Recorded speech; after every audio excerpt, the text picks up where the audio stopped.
Christian community के साथ तो मेरा संबंध कोई नया नहीं है। बहुत पुराना बड़ा आत्मीय नाता रहा है और बड़े वार्म रिलेशंस रहे हैं। दोस्तों, अगले साल देश में लोकसभा चुनाव 2024 होने हैं। सभी दल जीत के इस वक्त पड़ाव पर जुटे हुए हैं, तो वहीं दूसरी तरफ भाजपा कैसे पीछे रह जाती। भाजपा भी जुटी हुई है। भाजपा के बड़े बड़े नेता उस कम्युनिटी से भी रिश्ता बना रहे हैं जिनकी याद बीते 9 साढ़े 9 साल में लगभग आई ही नहीं, जिनके त्योहारों की शुभकामनाएं ट्विटर मात्र से दे दी जाती थी। आज जब सामने चुनाव है और सामने इंडिया गठबंधन के रूप में मजबूत विपक्ष खड़ा है, तो डर कुछ ज्यादा लग रहा है। तभी तो देखिए, ऐसा पहली बार देखा गया है कि 7 लोक कल्याण मार्ग पर पीएम मोदी ने देश के क्रिश्चियन कम्युनिटी को क्रिसमस के मौके पर न सिर्फ संबोधित किया बल्कि घर बुलाया और कहा कि बड़ा वार्म रिलेशन है क्रिश्चियन कम्युनिटी से। दोस्तों, कई बार ऐसा लगता है कि हमारे जो प्रधानमंत्री नरेंद्र मोदी जी हैं, अगर आप गौर से देखेंगे तो हमारे डायनासोर से भी देखिए इनका पुराना रिश्ता हो जाता है सबके साथ। आप देखेंगे ना, एक बार कांग्रेस अध्यक्ष मल्लिकार्जुन खड़गे ने भी राज्यसभा में कहा था कि अच्छा है आप 2011 में पीएम नहीं थे, नहीं तो कहते कि विश्व कप हमारी वजह से जीते हैं। लेकिन दोस्तों, ये कैसा चरित्र है भाजपा का। एक तरफ तो पीएम नरेंद्र मोदी जी खुद ही क्रिश्चियन समाज से अपना वार्म संपर्क बना रहे हैं, वहीं दूसरी तरफ उनके समर्थक जो है वो क्रिसमस का विरोध करते हुए फिर रहे हैं। बताते हैं आपको कैसे, इस खबर में बताएंगे। दोस्तों नमस्कार, मेरा नाम है जयंती झा।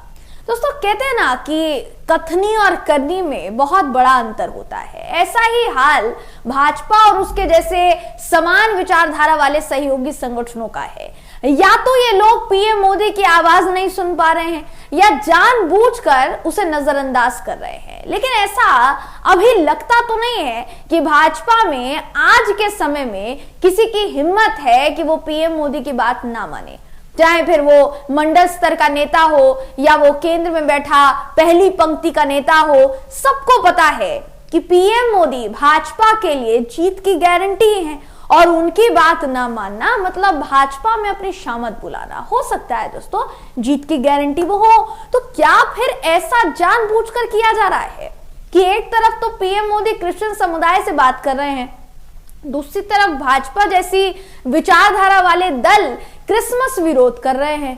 क्या दोस्तों ऐसा तो नहीं है कि पर्दे के आगे खेल कुछ और, पीछे खेल कुछ और चल रहा हो। दोस्तों, आपकी स्क्रीन पर एक वीडियो चल रही होगी, दिखा रहे हैं आपको। ध्यान से इस वीडियो को आप देख लीजिए, गौर से देख लीजिए। दोस्तों, आप इस वीडियो को अगर देखेंगे तो इस वीडियो में किस तरीके के नारे लग रहे हैं ये आपको दिखा रहे हैं कि सेंटा क्लॉज मुर्दाबाद। तो दूसरी तरफ एक आदमी इसी वीडियो में सेंटा को थप्पड़ भी रसीद कर दिखता है। दोस्तों, नफरतहीन भावना, गिरावट की पराकाष्ठा, ये सब कुछ लिख रहे हैं भगवा ओढ़े ये लोग। भगवा शौर्य, वीरता, सुरक्षा का भाव देता अभी तक आया है, लेकिन ऐसे लोगों ने सनातन को नहीं भगवा को भी बदनाम कर दिया है।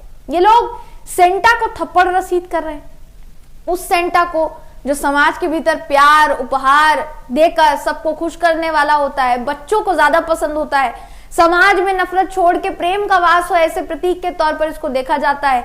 लेकिन अपने एजेंडे के लिए ये लोग किसी भी स्तर तक, किसी भी लेवल तक जा सकते हैं। आप दोस्तों, ये video social media x user जो हैं उन्होंने शेयर किया है। एक यूजर ने शेयर किया कि ये जो उपलब्ध कराई है हमें, इसकी सत्यता की पुष्टि हम नहीं करते। कुछ व्हाट्सएप यूनिवर्सिटी से पास किए गए छात्र सोशल मीडिया पर ये लिख रहे हैं कि एक्समस कुछ कृष्ण मास है, क्रिश्चियन समाज भी हिंदू धर्म की उत्पत्ति है। इन लोगों को समझना होगा कि वो अपना ज्ञान देकर कम से कम सनातन को तो अपमानित ना करें। दोस्तों, ऐसे लोग अकेले नहीं हैं, ऐसे बहुत सारे लोग हैं। यहाँ मकड़जाल का ऐसा आलम है कि एक टीवी चैनल के संपादक ने तो ये तक दावा कर दिया था कि क्या यादव ही यहूदी हैं। तो आप खुद समझदार हैं कि वो कौन से संपादक होंगे और इनका पढ़ा लिखा वर्ग भी कितना पढ़ा लिखा है। दोस्तों ये कोई नई बात नहीं है जिसके साथ हमारे पीएम नरेंद्र मोदी जी अच्छे संबंध होने की बात कर रहे हैं, या जिनके समाधि पर झुककर वो फूल चढ़ाते हैं, उस पर उनकी पार्टी या पार्टी जैसे विचारधाराओं को समर्थन करने वाले भी फूल चढ़ाएंगे। इसका सबसे बड़ा उदाहरण क्या है? इसका सबसे बड़ा उदाहरण है राष्ट्रपिता महात्मा गांधी, जिनके सामने प्रधानमंत्री मोदी जी झुककर शीश नवाते हैं। लेकिन कई लोग जो ज्यादातर समय भगवा ओढ़े रहते हैं, वो गांधी और उनके विचारों को दम भर गाली भी बकते हैं। तो ये पहली बार नहीं हो रहा है कि प्रधानमंत्री मोदी जी कह कुछ रहे हैं, समर्थक कुछ और कर रहे हैं। ये संयोग है या प्रयोग, इसको आप भली भांति जान सकते हैं। अब अगर इस खबर की मैं बात करूं दोस्तों, प्रधानमंत्री नरेंद्र मोदी जी ने साफ सीधे तौर पर कहा कि उनका बहुत पुराना रिश्ता है ईसाई समुदाय से, आत्मीयता का रिश्ता है। अगर आत्मीयता का रिश्ता होता ना, आत्मीयता का रिश्ता समझते हैं हम, किसी के साथ अपनी आत्मा से जुड़े हुए ना, उसको आत्मीयता का रिश्ता कहेंगे। मणिपुर में रहने वाले ईसाई समुदाय के लोग, क्या उनके साथ मोदी जी का आत्मीयता का रिश्ता नहीं है? वो भी तो ईसाई समुदाय से ही हैं। आज अभी की स्थिति में तकरीबन 8 से 9 महीने के बाद भी मणिपुर में हिंसा नहीं रुकी है दोस्तों, और वहां के लोग अभी भी उन्हीं हालातों में रह रहे हैं जिन हालातों में कुछ महीने पहले तक वो रह रहे थे। यानी हिंसा का माहौल अभी भी वहां पर फैला हुआ है। क्रिसमस जिस दिन प्रधानमंत्री नरेंद्र मोदी जी तमाम क्रिश्चियन समुदाय के लोगों को बुलाकर अपने घर पर मनवा रहे थे ना, उसी दिन मणिपुर में क्रिसमस के दिन ऐसी हालत थी कि इधर उधर घटनाओं की खबरें सामने आ रही थी और कर्फ्यू बरकरार था। तो सोचिए कैसे उन्होंने, किन हालातों में उन्होंने क्रिसमस मनाया होगा दोस्तों। उनका ये जो त्योहार है, उन्होंने किन हालातों में मनाया होगा, इस बात को समझने की कोशिश कीजिए। तो प्रधानमंत्री नरेंद्र मोदी जी जो ईसाइयों से अपना रिश्ता खोज लाए हैं और ईसाइयों के साथ अपना रिश्ता बता रहे हैं दोस्तों, क्या प्रधानमंत्री मोदी जी ये बताएंगे कि मणिपुर को लेकर अभी तक उनकी बोली क्यों नहीं फूटी? मणिपुर को लेकर अभी तक ट्वीट जो अभी तक करते आए थे प्रधानमंत्री मोदी जी, जब से हिंसा शुरू हुई है तब से लेकर अब तक, अगर उन लड़कियों का मामला छोड़ दिया जाए दोस्तों, एक भी ऐसा पल आया हो जब प्रधानमंत्री मोदी जी ने मणिपुर को लेकर कुछ कहा हो? आपको याद होगा शुरुआत में जब ये पूरा केस उछला था तो मामला संसद में उठा था। तमाम विपक्षी दल के नेताओं ने प्रधानमंत्री मोदी जी को पोस्टर दिखा कर कहा था कि मोदी जी जवाब दीजिए, मणिपुर में लगातार हिंसा हो रही है, आप उस पर क्या कहना चाहेंगे? मणिपुर अभी तक आप क्यों नहीं गए हैं? जवाब दीजिए। मोदी जी ने कुछ नहीं कहा। बाद में जब पूरा विपक्ष वॉकआउट कर जाता है संसद के बाहर से, तो कहा जाता है मोदी जी द्वारा कि जो वहां पूर्वोत्तर में जितनी भी हिंसा हो रही है, जितनी भी छिटपुट घटनाएं हो रही हैं, सब कुछ कांग्रेस की देन है, सब कुछ विपक्ष की देन है। ये बात बिल्कुल समझ से परे है दोस्तों कि अभी इस वक्त मणिपुर की बात की जाए तो मणिपुर में बीजेपी की सरकार है।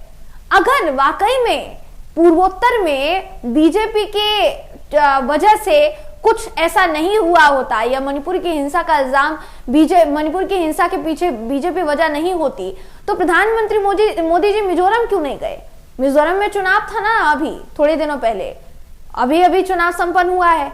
जिस वक्त प्रचार प्रसार करना था, मोदी जी क्यों नहीं गए वहां पर? क्योंकि उनको अच्छे से मालूम है कि मणिपुर में जो किया है उन्होंने, उसका सीधा इम्पैक्ट मिजोरम में भी पड़ेगा और मिजोरम की जनता वोट नहीं देगी। हालांकि बीजेपी फिर भी वहां पर कहीं टिक नहीं पाई दोस्तों। तो यही कारण है कि अगर ध्यान से गौर से देखा जाए तो मोदी जी के बयान में दोस्तों बहुत ज्यादा विरोधाभास नजर आता है। वो कहते कुछ है, लगता कुछ और है। फिलहाल इस खबर में बस इतना ही। आप इस खबर पर क्या सोचते हैं, आपकी क्या राय है, कमेंट करके हमें जरूर बताइएगा। वीडियो अगर आपको पसंद आया हो तो वीडियो को लाइक कीजिए, शेयर कीजिए, चैनल को सब्सक्राइब करना बिल्कुल भी ना भूलें। फिर मुलाकात होगी आपसे अगले वीडियो में, तब तक के लिए नमस्कार।